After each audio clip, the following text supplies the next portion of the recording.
Bismillahirrahmanirrahim. Assalamualaikum warahmatullahi wabarakatuh. Kami dari kelompok 7 yang beranggotakan Lila Vita, Mar'atus Solikah, Muhammad Cahyono Nugroho, dan Muhammad Imron Fahludin di sini akan mempresentasikan materi tentang regulasi dan etika bisnis UMKM dengan dosen pengampu yaitu Bu Nur Hasanah SPDI ME. Pertama, kita akan mempelajari tentang pengertian regulasi bisnis. Regulasi bisnis yaitu aturan atau etika yang harus dipenuhi oleh para perilaku bisnis dalam menjalankan bisnisnya.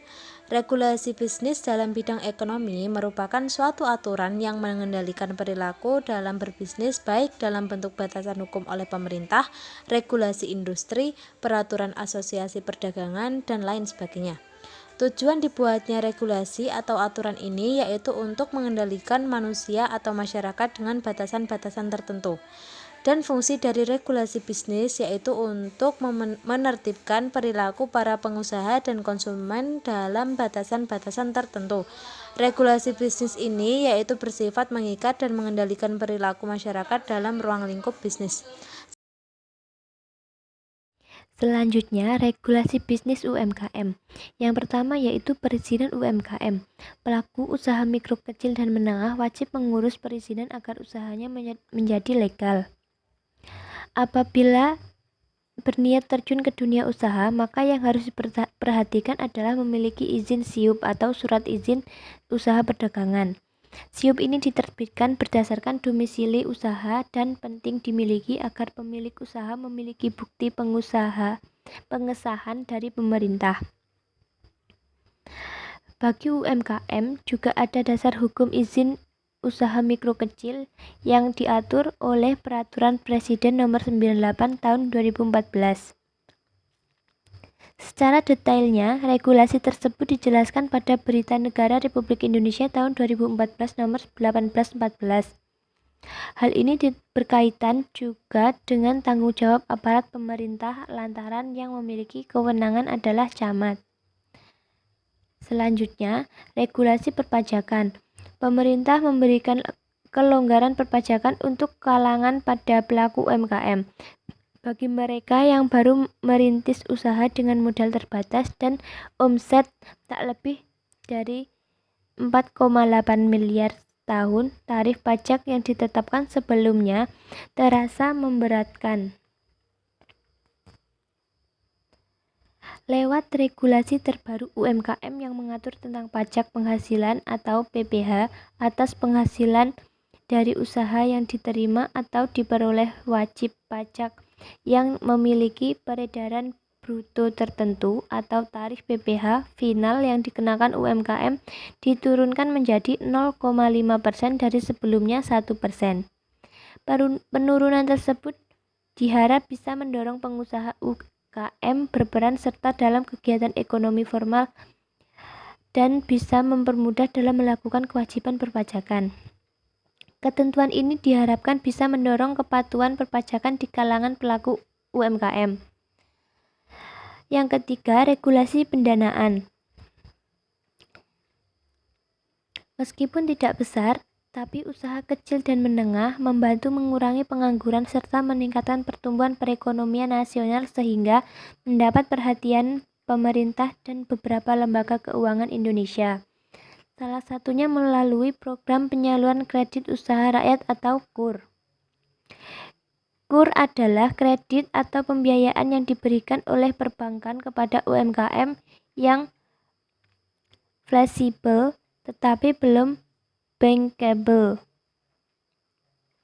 KUR bertujuan untuk meningkatkan dan memperluas pelayanan bank kepada UMKM produktif, meningkatkan kapasitas daya saing UMKM, mendorong pertumbuhan ekonomi dan penyerapan tenaga kerja, serta menanggulangi kemiskinan.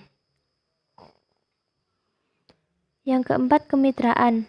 Salah satu kunci agar UKM bisa maju adalah dengan mengadopsi pola kemitraan terutama dengan pelaku usaha besar yang telah memiliki nama.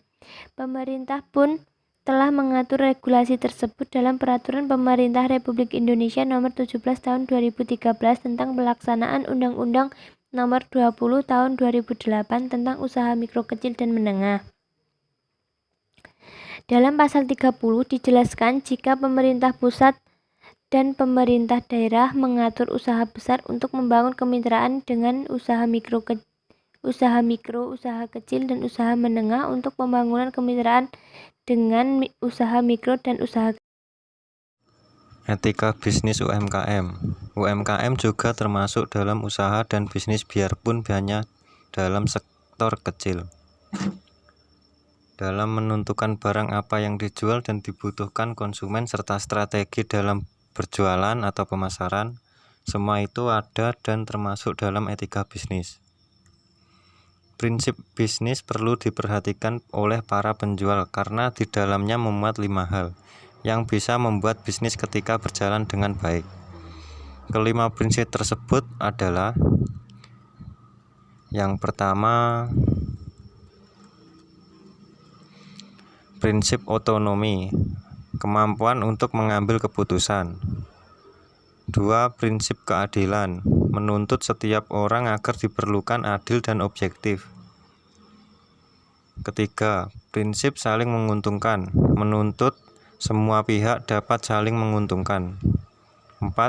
Prinsip integritas moral, menuntut agar para pebisnis dapat menjaga nama baik perusahaan. Kelima, prinsip kejujuran, berlaku jujur kepada semua pihak. Jika kelima prinsip tersebut dapat diaplikasikan para pengusaha dalam bisnisnya, maka bisnis tersebut akan membawa keuntungan bagi si pengusaha. Sesuai dengan tujuan utama kita berbisnis, yaitu memperoleh laba atau keuntungan. Dan usaha yang dijalankan pun dapat bertahan lama berkat kelima prinsip tersebut. Kelimanya adalah: semua bisnis baik dalam skala kecil maupun skala besar sangat membutuhkan etika bisnis. Maka dari itu para pelaku ekonomi sangat dianjurkan untuk memperhatikan etika bisnis saat hendak menjalankan bisnisnya, agar bisnis dan usaha yang dijalankan dapat berjalan baik dan bertahan lama, serta memiliki daya saing dengan yang lain-lain. Manfaat etika bisnis: pelaku bisnis dan akan memperoleh kepercayaan dan citra yang baik di antara mata para konsumen. Manfaat perusahaan dalam menerapkan etika bisnis menurut Amran 2012 yaitu: yang pertama, ada perusahaan mendapatkan kepercayaan dari konsumen. 2. Menciptakan citra yang baik di mata konsumen. 3. Meningkatkan motivasi pekerja. 4. Keuntungan perusahaan dapat diperoleh. Saya Muhammad Imran Fahrudin. Selanjutnya akan menjelaskan dari manfaat perusahaan menerapkan etika bisnis. Yang pertama yaitu perusahaan mendapatkan kepercayaan dari konsumen. Ketika perusahaan menerapkan etika bisnis di dalam perusahaannya, pastinya perusahaan tersebut akan mendapatkan kepercayaan dari konsumen. Yang kedua, menciptakan citra yang baik di mata konsumen. Sebuah perusahaan ketika menerapkan etika bisnis secara benar, pastinya akan mendapatkan pandangan atau citra baik di mata konsumen. Yang ketiga, meningkatkan motivasi kerja. Ketika perusahaan menerapkan etika bisnis, pastinya akan meningkatkan motivasi para pekerja di sebuah perusahaan tersebut. Yang keempat, yaitu keuntungan perusahaan dapat diperoleh.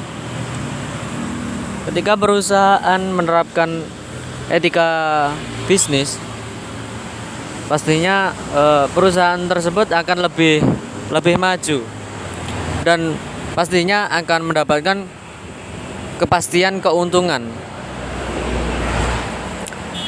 Demikian presentasi dari kelompok 7. Kurang lebihnya dari kami mohon maaf. Sekian, wassalamualaikum warahmatullahi wabarakatuh.